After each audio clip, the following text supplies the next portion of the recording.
Hello everybody, and thank you for joining me. This is Ciara from Ciara T Designs, and today I have this really beautiful snowflake card to share with you. So let's jump right in. So I'm going to use the Spellbinders Snowflake Card Creator, which is what you see here. It's a set of like 12 dies, I believe, and it comes with this really big die that creates kind of the outline for the snowflake detailed part, and it's stunning. And I know I just finished Christmas in July like one video ago, but when Spellbinders reaches out to you and asks if you want to work with their snowflake set, the answer is always going to be yes, because you guys know, if you've been with my channel, that I love snowflakes so much.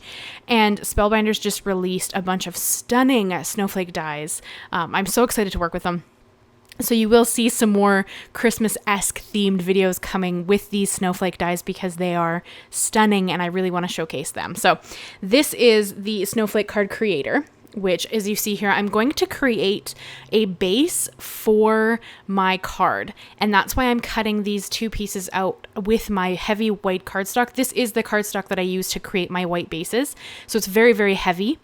And this was the easiest and best way I could think of to create a card that I thought really made these dies shine. I have other ideas with these dies, though these aren't the only ones that I got from Spellbinders, but I have a few ideas that I really want to show you guys. So expect a bunch of, different snowflake cards going to come up here pretty quickly. And then I'll probably save the other ideas for my 12 Weeks of Christmas series that I think starts in October. So something to look forward to. But I did score the top part just so I could create that card base.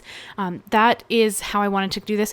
This is bigger than a 5x7 card. So this card, though it's thick as well in the end, is going to require a special envelope to be made for it because it's bigger than a 5x7.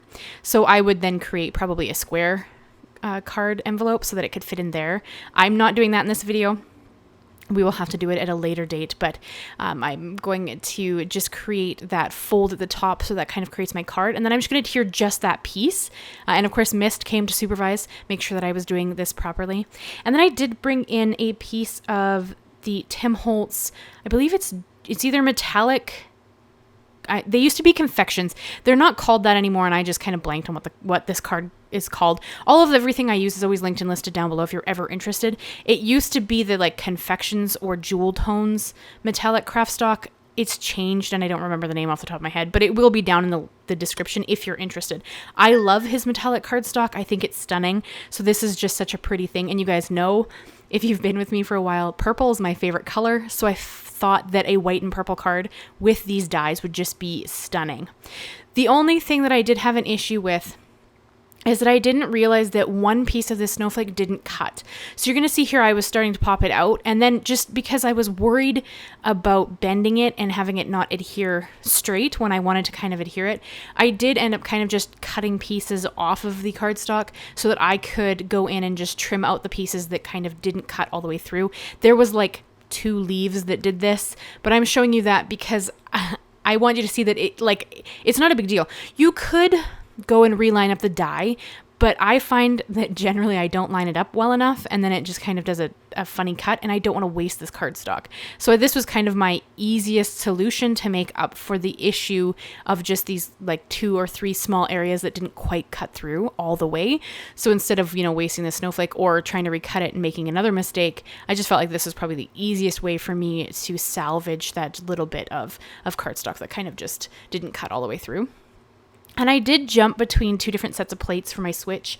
I used the big plates that come with this switch originally to cut out the snowflakes for the base, just because they're slightly, like just a smidge too big for my normal standard size plates that I like to use that I bought separately, because then I have more room on my desk for it to actually go through my switch. So I did end up using both sets. You don't need to do this. You could, of course, use the plates that actually come with the switch. That would be the easiest way to do it too, because you already have those when you buy a switch. But I did find that I like to jump through things when I have, because I own them. So if you own it, why not use it? Like, to me, that makes the most sense. But by no means do you need to own several sets of plates for your switch. It's just that I do. So I kind of get weird that way. And then I'm just going to put little dabs of glue all over the leaves of the snowflake. I'm calling them leaves. It's a snowflake, but they're kind of leaf shaped. So I'm going to call them like leaves on the snowflake. I didn't really worry about the stem kind of pieces, the really thin lines keeping them together. I didn't really worry about those just because I knew that I had enough adhesive throughout the snowflake that they wouldn't really go anywhere. I mean, I guess if something got underneath them and caught, they could theoretically rip it, but that shouldn't happen, and this was just easier. Now, if you had thought to put double-sided adhesive on your cardstock, this would probably be another way to do it, but I like liquid glue. It gives me a minute of move time. So you're going to see here I lay it down and it's not lined up properly, but that's okay because I just turn the snowflake and line up each individual piece until I'm happy with how they all line up and look. And it worked out really well. I think this card turned out stunning. I'm so excited about it. And then I also used the Snowflake Wishes stamps and die set. That is a set of sentiments that is with this same kind of, I guess it's collection. I guess it's a collection. All of the snowflakes you're going to see me use here in the next little bit are from this same collection. I believe Bibi Cameron designed it, and I'm hoping I'm saying her name properly. So I did cut out this sending. It says sending, and then it has a little banner die. But because I wanted it in that purple cardstock, it didn't stand up against the background enough for me. So I ended up cutting out the same exact die in white as well. This is the same white cardstock I used for the base, so it's quite a heavyweight cardstock. And I'm going to use both together, and I'm going to layer them up and then just kind of have the purple piece just slightly offset so that you have a little bit of the color kind of showing around it. You'll see that here in a second when I actually get to that point. This is just me actually cutting it out and then popping out that little piece.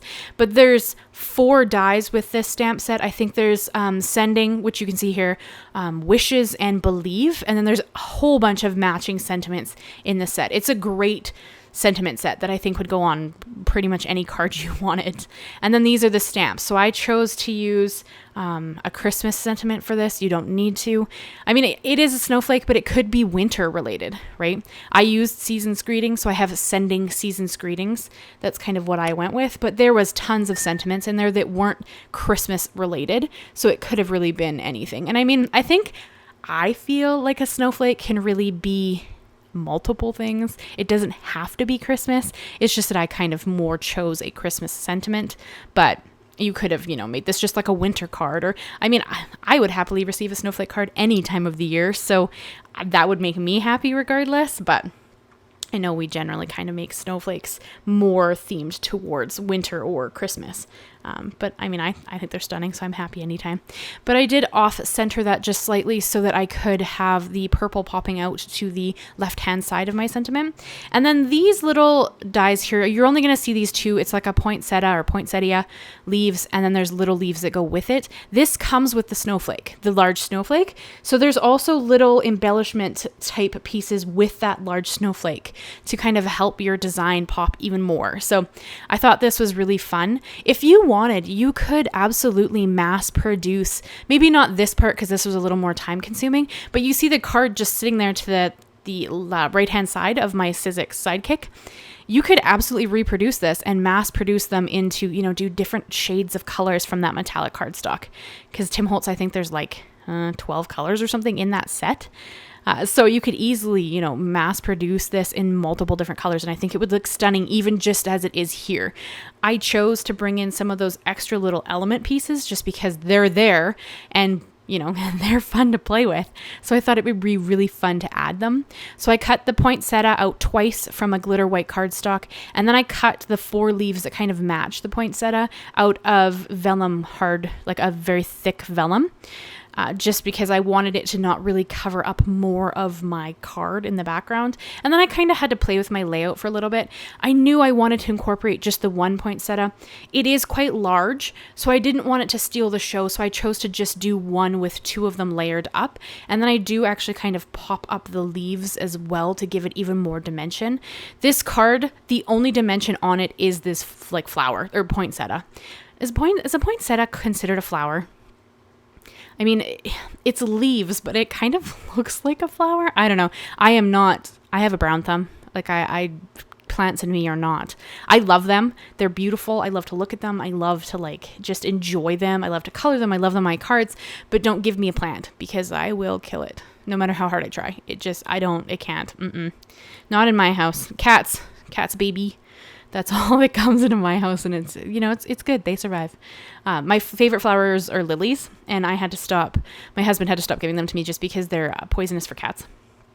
So we just stopped having them in the house. But I love flowers. I can't grow them. Anyway, so you saw me layer up the poinsettia there and just added a little gem in the center of it, because why the heck not? And then I'm going to adhere it kind of up in the closer to the top left-hand side. And then I'm going to tuck my sentiment slightly underneath some of the popped up leaves of the poinsettia. You're going to see me do it here in a second. I'm just kind of trying to make it so it makes sense. But I really wanted it to feel like they went together. So my the sentiment is not centered in the snowflake, because I wanted them both to kind of be centered. So it is slightly more to the right-hand side of my design, but I think that it works, and I think that it turned out really pretty. You'll have to tell me what you think. This card, I got the dies like a week ago, and I've been looking at them, and I've come up with some really fun ideas, I think, but you guys will have to tell me what you think, because I mean, I made it, so obviously I'm pretty happy with it. But I did really enjoy how this card came together. So leave me a comment and tell me what you think of this card. And I know my nails are kind of stealing the show. They are very vibrant. I love vibrant colors. So hopefully they're not too distracting as I kind of make cards, because, you know, I have these nails for a little while, but yeah, so that is how the card turned out. I think it's stunning. I am in love with it. I have to ponder making an envelope for it, but I think that it turned out just beautiful. So here I'm going to show you a closer up look of it. And I think that it just, with all that shimmer and shine, and then of course you can open it, so you could write a message on the inside and then send this to somebody. But you would have to kind of be aware the poinsettia is fairly dimensional. But yeah, that is the card I have for you guys today. I hope you enjoyed it. I'd love it if you'd leave me a comment, and consider subscribing if you haven't already. I do new videos every Monday and Thursday, and my channel is growing, and it's really exciting to see. So thank you guys so much, and I will see you again very soon. Bye-bye for now.